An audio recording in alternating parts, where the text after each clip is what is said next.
पहले मैं आपको कहता चलूं, आप में से बहुत लोग ऐसे भी बैठे हैं ना जो अपने अपने परिवार के मुखिया हैं। भूलना मत भाई, इस परिवार के पोषण में प्रारब्ध कारण है और आप एक विनम्र निमित्त बने हो, पर करने वाला, देने वाला,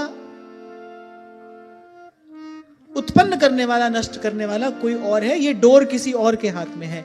पर भूलिए मत भाई, उसके साथ साथ उस जीवात्मा का अपना प्रारब्ध है। हमारा पति है, हमारा पुत्र है, हमारा बेटा है, ये तो थोड़ी देर का सत्य है। पर जो वास्तविक सत्य है वो तो यही है कि प्रत्येक जीवात्मा अपनी यात्रा पर है। नदी नाव संजोग है, थोड़ी देर के लिए कोई हमसे मिला है, इससे पहले भी नहीं था, इसके बाद भी नहीं रहेगा। इसी को समझने के लिए सत्संग के प्रसाद से प्राप्त विवेक चाहिए। इसी सत्य को समझने के लिए बड़े लोग मैंने देखे दुखी रहते हैं, उनके आसपास के जो लोग हैं उनके हिसाब से नहीं चलते हैं, उनके हिसाब से कुछ नहीं करते हैं, क्योंकि वो चलाना चाहते हैं, कराना चाहते हैं। वो दुखी रहते हैं, खिन्न रहते हैं, खींचे रहते हैं, बोझिल हो जाता है उनका जीवन।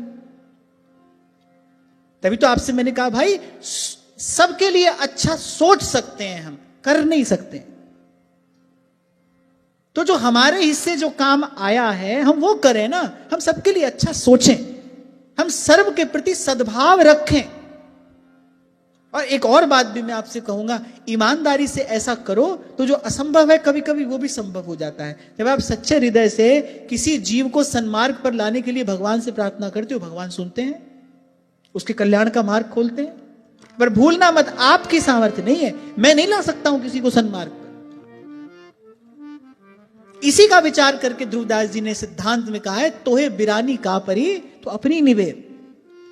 ये कोई स्वार्थपूर्ण उक्ति नहीं है कि भाई हमको किसी से क्या पड़ी, हमको तो अपना काम देखना है। ना, इस बात का अर्थ ये नहीं है कि भाई हम ये कर ही नहीं सकते ये काम। सज्जन माता पिता का पुत्र कुमार्ग पर नहीं जाता है क्या? कोई ऐसा उदाहरण नहीं है संसार में जब माता पिता सज्जनों पुत्र कुमार्ग पर चला जाए, माता पिता के लाख लाख समझाने पर चला जाए। कौन माता पिता चाहते हैं हमारा बालक हमारे सामने कुमार्ग पर चले और इसका पतन हो जाए? अरे बालक को जितनी पीड़ा उससे होती है, माता पिता को उससे सहस्त्र गुना अधिक पीड़ा होती है, पर कर तो कुछ नहीं पाते। तो मुझे तो लगता है भाई, यहां माथा पच्ची करने से अच्छा है, यहां खींचातानी करने से अच्छा है भगवान से लगे रहो। चाहते भी हो अगर किसी का मंगल, किसी का कल्याण, तो भगवान से ही कहो, प्रभु से ही प्रार्थना करो, भगवान के नाम का आश्रय लो। प्रार्थना में बड़ी शक्ति है।